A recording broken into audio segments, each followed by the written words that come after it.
time for Two Guys and a Goalie with Dustin Nielson, Matt Cassian, and the goalie, Joaquin Gage.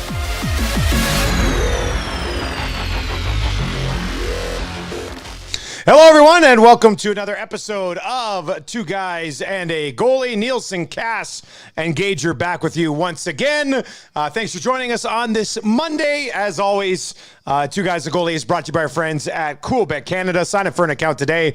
Just use the bonus code Two Guys, number 2 in the word guys, and you'll get a 100% deposit bonus on your initial deposit up to $200. Gager, Kass, it's nice to hop into the podcast here. We just fanboyed for about 10 minutes on the most recent episode of Boba Fett because, my God, this is getting good, isn't it?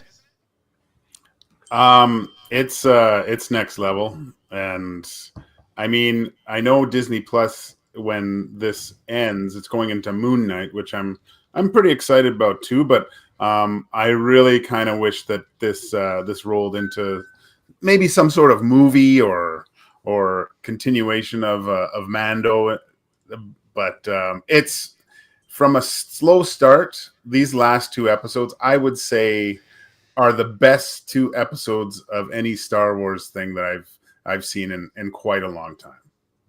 Yeah, Kass, that's a fair assessment, right? Yeah, I mean it's not Boba Fett though. Did I say Boba Fett? Boba Fett. You said sorry. Boba Fett. Do you mean Mandalorian? The last 2 episodes of the Mandalorian. That's true too. Yeah, no, I mean, I loved it. I loved it. Was the last episode. It was a healthy mix of nostalgia, as well as just plot advancement. And I love the Western theme because it is originally supposed to be like a space Western, and just some of the shooting that they did in the shot with Cad Bane? Not Cad Bane. I was going to say Bane Cad. I was telling you guys, man, just the shot with him walking into town, like with the heel spur sound and like the black duster. It was just, I loved it. It was great. I'm not too aware of Cad Bane, right? So I just see this guy in my mind being a big fan of Tombstone. I'm like, by God, Wyatt Earp is coming into town. Like, this is unbelievable. I just, honestly, I mean, I think I said while I'm watching, I'm like, holy shit, who's this? Like, I had no idea where he was. He just spots him like a mile away, and then they just stand there and wait for him, right? Like, it was so good. Yeah, and you know what? It was a perfect introduction to him, but part of me wishes they did that a couple episodes sooner. Like, if he's going to be the main antagonist here.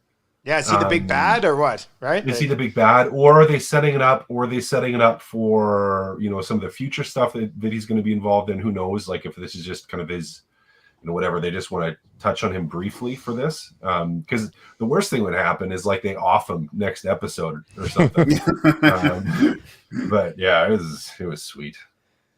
Gager, I think they got Kenobi, Obi-Wan Kenobi in right, May. That's coming too. Right? So yeah, I wonder how that gonna be ties in. That'll be a little bit before, but Vader's supposed to be in it, right? So yeah, that'll be Christensen's in that. Yeah, I think that'll be awesome. I'm excited for that. Like, just even seeing, because how disappointed so many people were, myself included, with some of the prequel trilogy, and just a chance to not redeem Ewan McGregor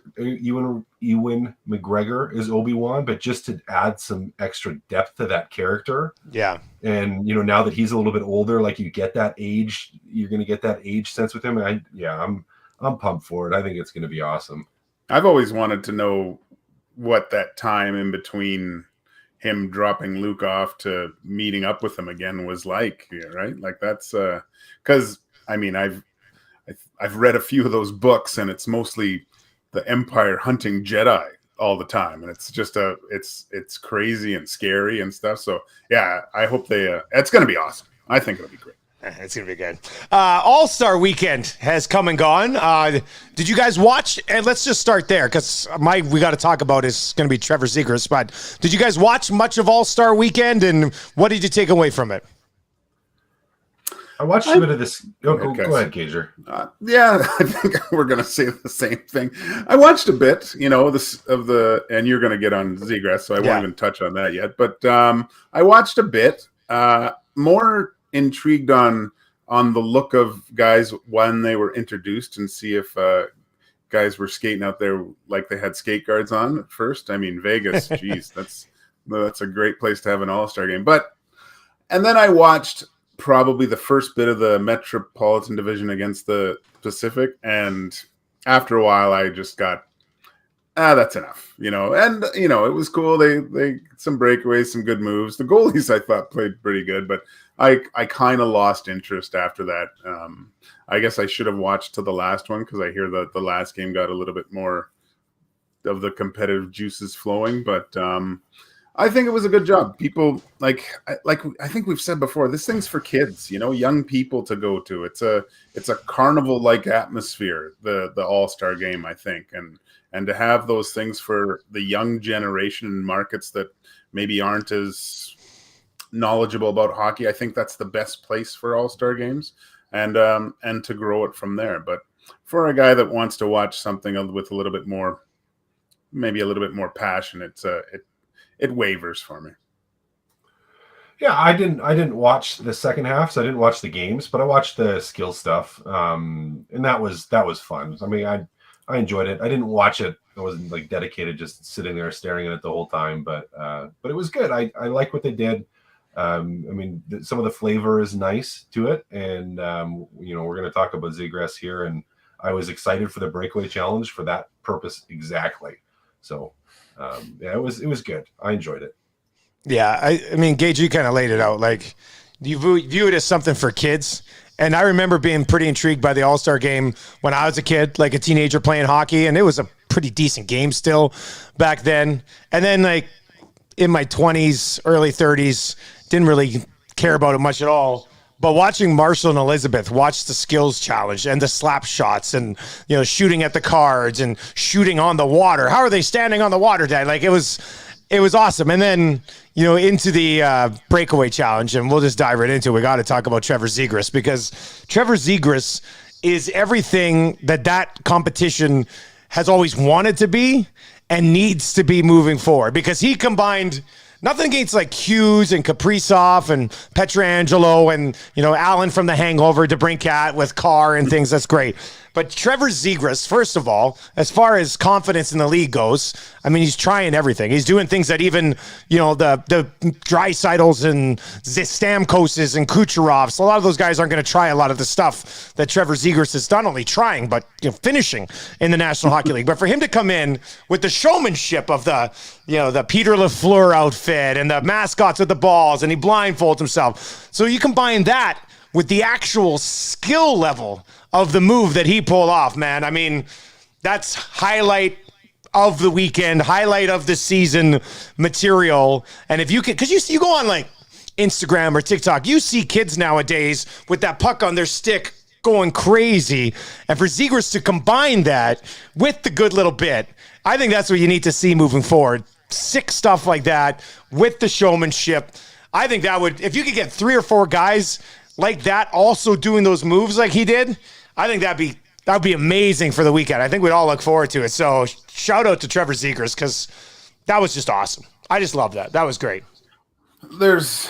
I don't think, when do you think we see him do something like that in a game where I was trying to figure out when he could do that. Maybe he's on a breakaway and a guy's kind of on him and he's got one hand on his stick and he kind of launches it. I don't think it'll be long before you see him try something like this. And I mean, I was just going through my kind of Twitter feed with they had my algorithms, all this young hockey guys doing crazy stuff, but is it Connor Bedard for the Regina Pats? Yeah. What he did in Calgary was absolutely stupid, where he completely toe drags the hitman D-man into the corner. And then, when I played the stick between the legs and shot, yeah, some guys did it, but again, it was more of a all-star game kind of move and very rarely in a game. But he did this on a breakaway, it was just part of his normal repertoire of moves on a goalie in tight. So, man, the game of hockey is changing drastically with the skill level of these guys. you can say what you want about Zegras with his skill level, but the his personality is almost at par with his skill level too. He was talking on Chicklets and telling a story about saying to Leon Draisaitl that he bet him $100 on a draw. Yeah, And when he was Leon, a rookie. Yeah. yeah. And Leon said, "Rookie, can you afford $100?" And then Leon after just snapped it right back. And just, but you know, he's got personality, and I think it's awesome to see that there's a guy like that willing to try stuff like that and back it up. It's pretty cool. Yeah, they need to give that stuff more airtime and Yeah. find ways the NHL to bring out some more of that personality, because that's great. And the skill development now that the kids are doing is ridiculous. I've probably talked about it before, but I didn't know what a sauce pass was until I think my first year Bantam. And then, you know, my neighbor down the street, Keith Woodichuk, I remember he was like throwing little sauce passes against the boards, and everyone was like, "What are you doing?" And he's like, "Oh, I'm throwing a sauce pass." And I was like, "Why?" And, Why are you raising the puck when you pass it, you weirdo? Why would you do that? Yeah, why would you do that? And Uh-oh. We lose that. So it is great to see just that skill. Chris is a fine example.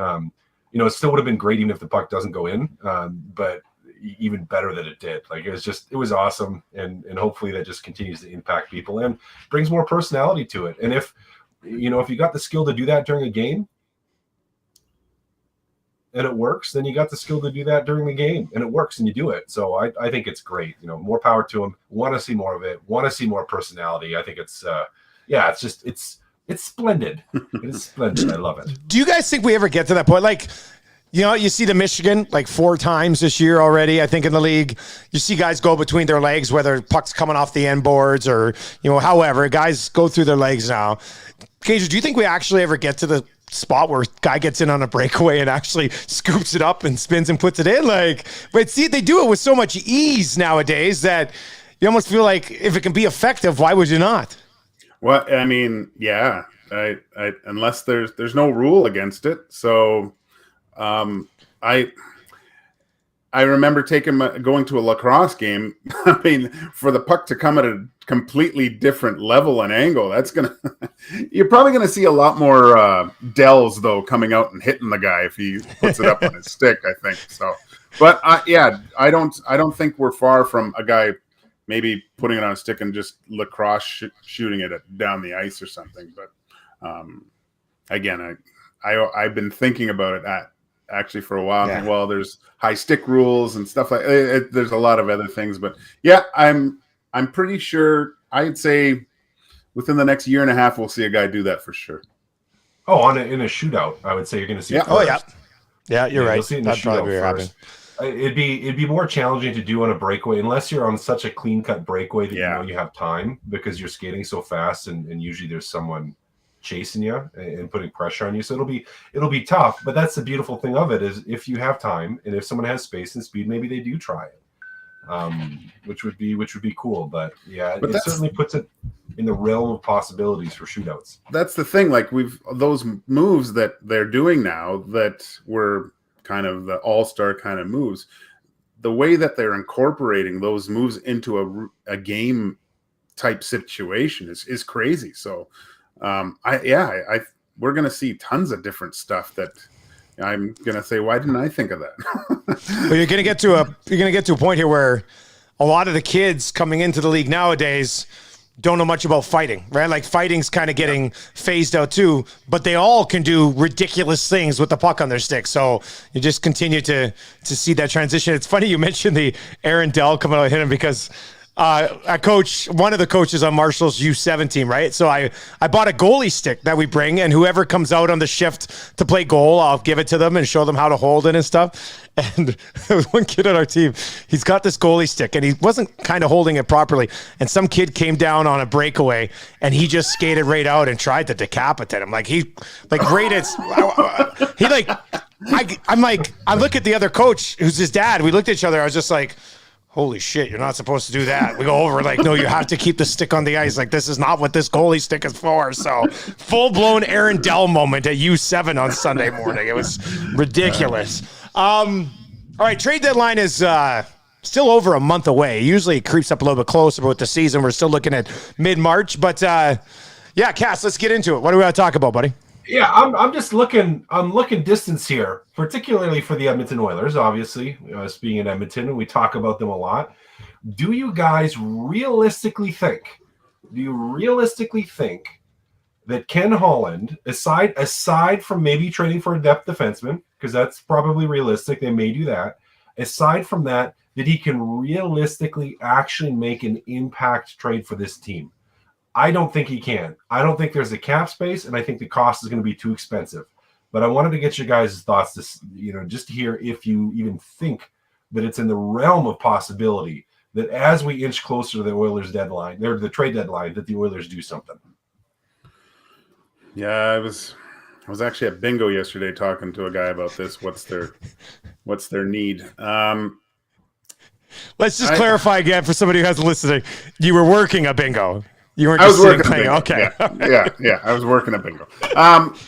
What's their biggest need? And I was thinking maybe a physical defenseman, but then Numalainen is still like, I still want to see more of him. As he fit that bill? And I think the ship has sailed on a goalie, because there's the ones that they could bring in cost way too much money, and that wouldn't work. And the ones that maybe quite are available, we've talked about before, that it just doesn't make sense because their numbers don't show any drastic improvement from what they have already. But the only place I see is some sort of defenseman. But yeah, like you said, Kass, kind of in my preliminary research on D-men, I just don't think that they can do it for the amount of cap space they have. And again, giving up some of these assets, especially on the back end, that could turn into something really promising in the future. I think Ken Holland, whether he is being forced to believe it or truly believes it, I still think that he believes a combination of Mike Smith and Mikko Koskinen is going to be enough for them between the pipes, or at least it's come across that way. And the only way I see them doing something of significance, if we want to describe it as that, it would have to be a goalie. It would have to have Koskinen moving out the other way, just from a salary perspective. And that cost is going to be a first rounder plus, probably, if they're going to be forced to take Koskinen back. Now, if the team's playing pretty well and like all the three forward lines are clicking and the blue line comes together a bit, and you're sitting there going, man, they might be a goalie away. Maybe he sacrifices that, a guy who might not be ready for this team until 2025, to get a goalie that can help them right now, possibly next year. So I just don't see that like logistically being possible. So I guess my answer would have to be no. I don't think they can pull the trigger on something significant. I think they want to. We know the fan base wants them to, but I just don't think it's possible. Do you think there's any way it's possible, Kass? Well, the only way, the only one I think you could really look at, and if you're going to say impact, and if you're going to look at the goalies, would be like a Korpisalo. If you could, have Koskinen go to Columbus, trade for Korpisalo, if you think that's going to be an upgrade, and obviously you're going to have to sweeten it, and that could look like Benson and a pick. Columbus could be asking for a first, which is way too much. You're not going to do that, I think. But that's the only one that I see that could be in the realm of possibilities, just from a cap standpoint, that you can make work. Aside from that, I just don't think there's anything out there, which is, maybe a little bit scary depending on what Mike Smith looks like when he comes back. Well, they could just wait for Chiarelli to hopefully get the job in Chicago and then trade Mikko there and get Fleury and them to retain 75% of the deal. So that might work.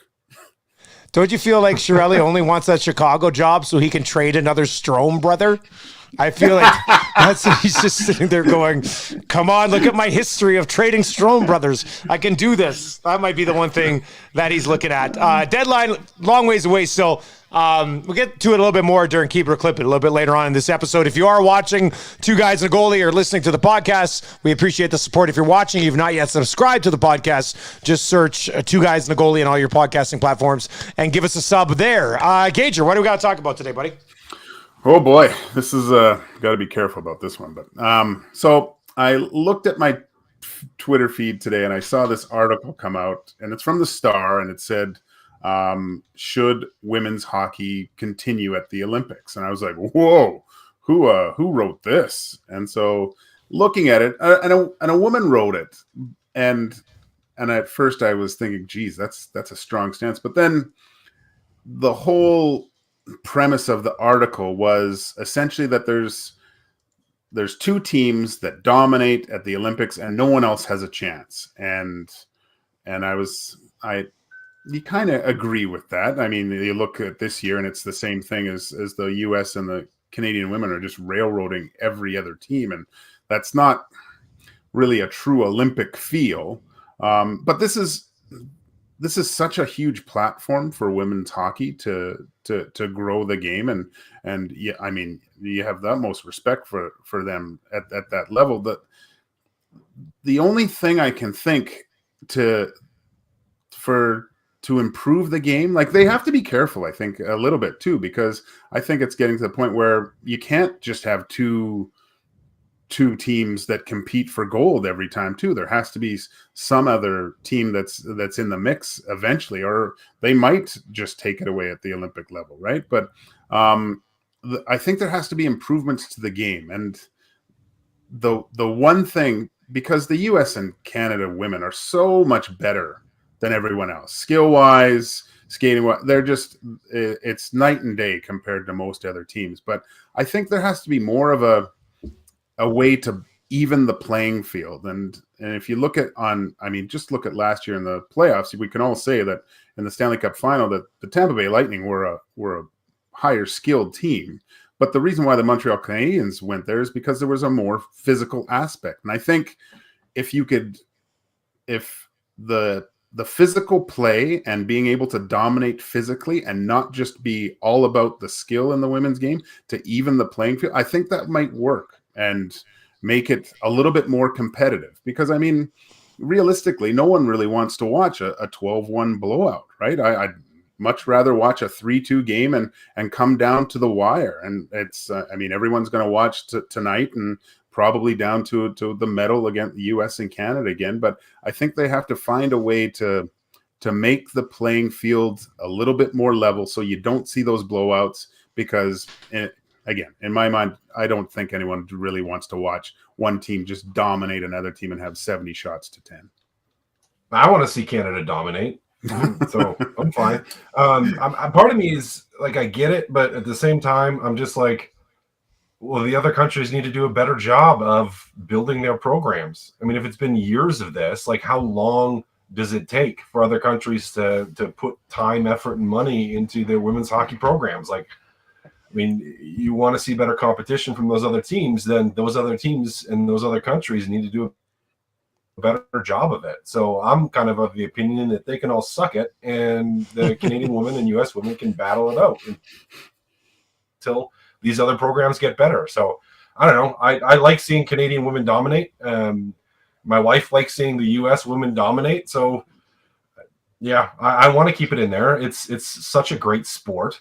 I mean, when we compare it to some of the other winter sports that aren't really sports, but they're in the Olympics, I'm kind of like, I don't see how you can actually think of removing it from the winter games for the women. I kind of think it's absurd, and it's such a great platform for the women's game. So I want to see it stay. I think it should stay, and other countries just need to start pulling their weight here.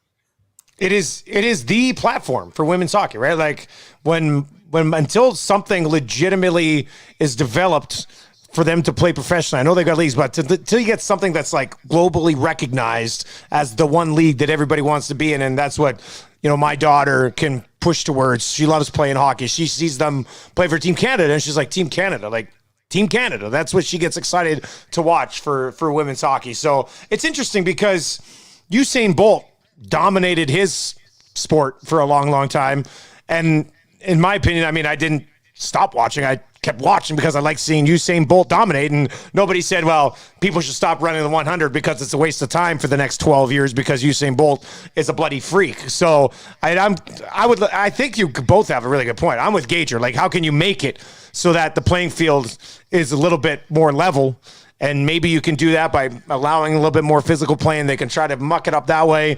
But at the same time, I mean, who isn't looking forward to the game tonight and the eventual gold medal final between Canada and the United States? Would it be better? And there was, what was it, Finland? Did Finland pull off an upset one time along the way? Like, it's happened, but it's very rare. I think it's very rare. Like, I think Finland and the Russian women are kind of the close 3 and 4, I would say, mostly.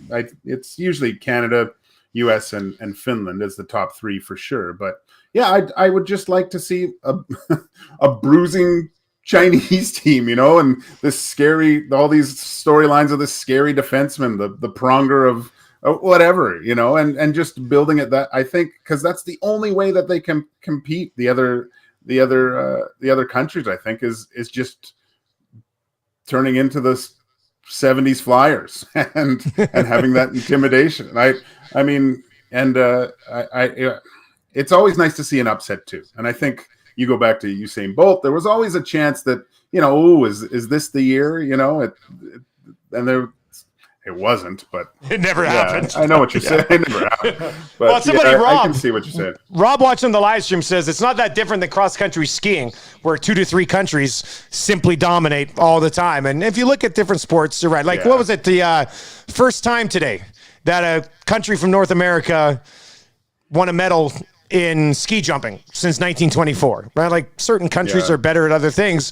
I think in Canada, we put such a spotlight on hockey that we look at everybody else and go, how come you guys can't compete? This is not fun for us to watch when you're, well, I mean, it's kind of fun, but at the same time, it's like, feel bad for the other teams. All right, well, let's continue with this then, because that's where I want to start. Keep it or clip it here on another episode of Two Guys and a Goalie. Nielson, Gager, and Kass with you today. Thank you very much for watching or downloading the pod. This is an interesting one to see where you guys come out on this. Canadian women versus American women is the best rivalry in all of hockey. Keep it or clip it.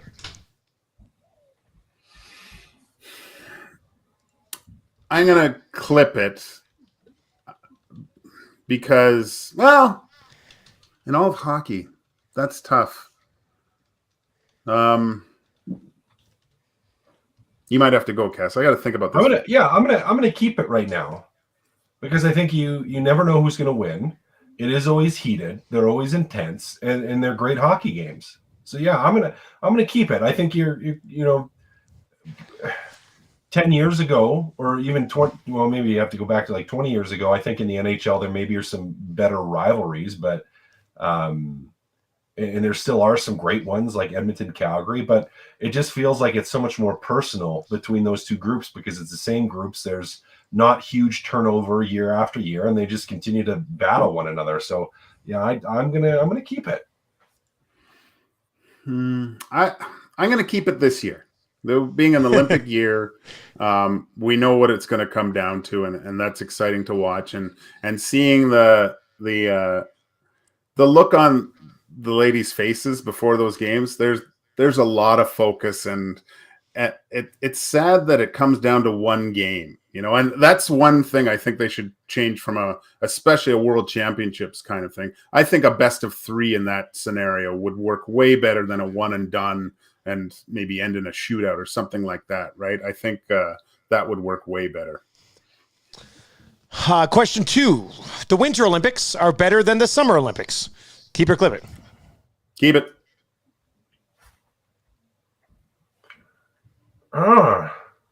This one's tough because I love elements of both. I'm gonna actually clip it. I don't know. There's something about me. I still just love I love some of the track events, like the 100, the 200. There's something about that to me that's just like, not that the Winter Olympics aren't fun. There's a ton of really fun events that I love watching them. Figure skating, I love watching figure skating, but there's just something about some of those track events that it's almost more classic in my mind in some ways. So I think I like them just a smidge more. Both of them have elements, though, that make it great. I've fallen in love with snowboarding every single 4 years, and then I love the short track speed skating, and I love swimming in the summer games, and who doesn't like watching the 100 and the 200? It's always everybody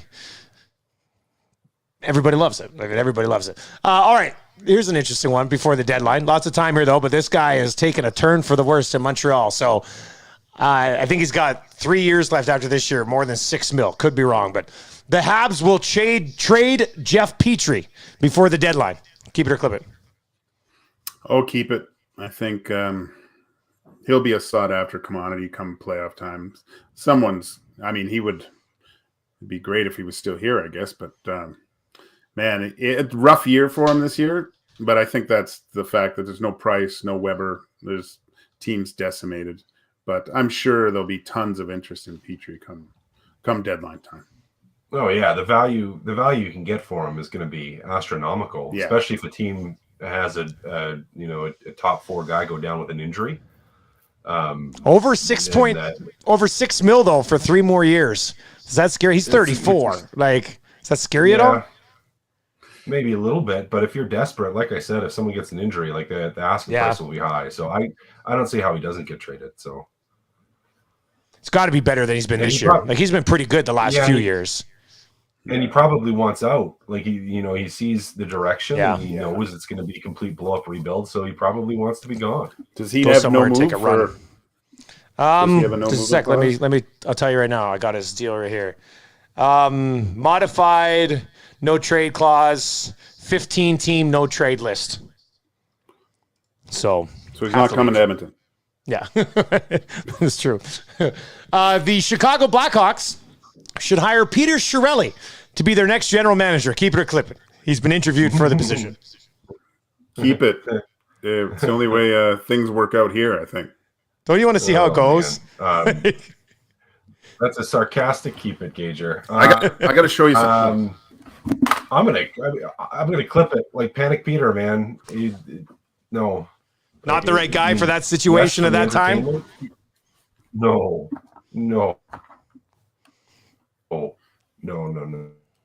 Gager, what did you just get? No. Not even close. This is called the Bug Assault Rifle. Okay, my brother-in-law, Sean Smith, got me. We've been looking at these forever. It shoots salt at bugs. And I'm waiting for bug season. But this thing, they're at Cabela's. They're so hard to get. I'll put out a video of what these things do to a marshmallow. But it's my prized possession. You shoot salt at. You load salt into the thing, cock it up, and let her fly, and it just disintegrates guns or bugs. And if a bug is on your steak, seasoning. So. Did that have anything to do with Peter Chiarelli, or did you just want to show off your Bug Assault gun? I just saw. I forgot to show you this. I was going to show it to you before, but you need a holster like that. Fantastic. Well, I'm going to be total Mandalorian and talk to bugs all. That's what I was all spring. Saying I can bring you in warm, or I can bring you in cold. All right, last one. The Flames will be more aggressive than the Oilers prior to the trade deadline. Keep it or clip it.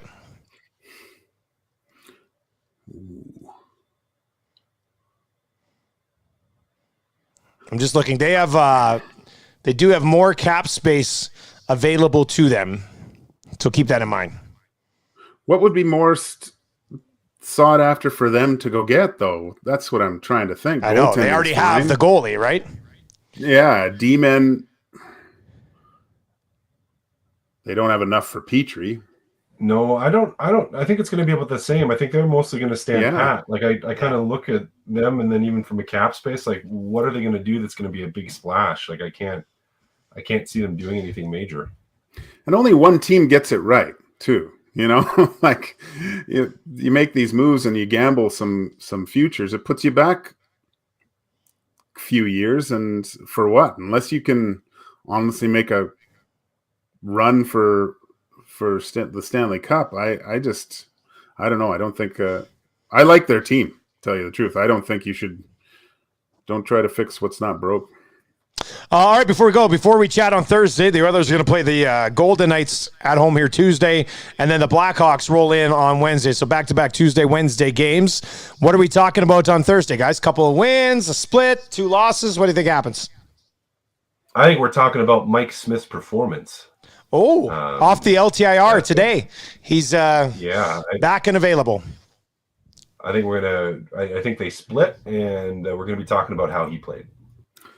I think he plays both games, and it's because he's going to be behind the 8 ball. He hasn't played. It's just I don't expect much from him. I hope he plays well, but it's going to take him, I would, on the low end, at least 5 games to kind of get comfortable back in there playing, I think. So I would look to see him play the next few games, and in case, unless something really bad happens and he gets lit up or something like that, I could see him playing the next 3 to 4, getting at least the next 3 to 4 starts. Gager, like on a scale of 1 to 10, how likely is it that Mike Smith stays healthy and plays at the level he did last year in the second half of this season? Like, how long of a shot would that be, in your opinion? To get to the level that he was at, like that's a month away. I would say, after not playing for so long, man, that's a long time to not be in there. And it's not the fact that he's not a good goalie right now. It's the fact that everyone's been playing for so much longer, and the chemistry's everything's kind of ironed out. They know what guys are doing.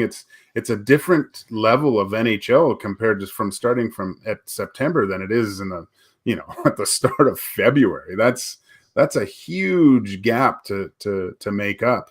I hope he can get there by playoffs. If history serves me, like back when the Oilers made the deal for Rolison, I think there was about 25 some games left, and he sucked for a lot of those games.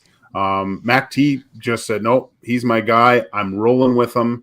And I think they just squeaked into the playoffs with, I believe, on the second to last or last game of the year. So it is possible. But I mean, if you just look at Rolison, like he just got his game to a level that was at the pinnacle at just the right time. Can Mike Smith do that? Yeah, sure. But man, it's tough to see all the injuries that he's gone through and the setbacks. Let's hope he doesn't have one of those. And the only setback is maybe an off night, and where he can get, both of them can get their games to a level that's playoff caliber. It's going to take some time. It's going to take some time. And that's the scary thing, is it's not like the Oilers are comfortably in a playoff position. So, how much time does he have? But it's going to take a little bit of time.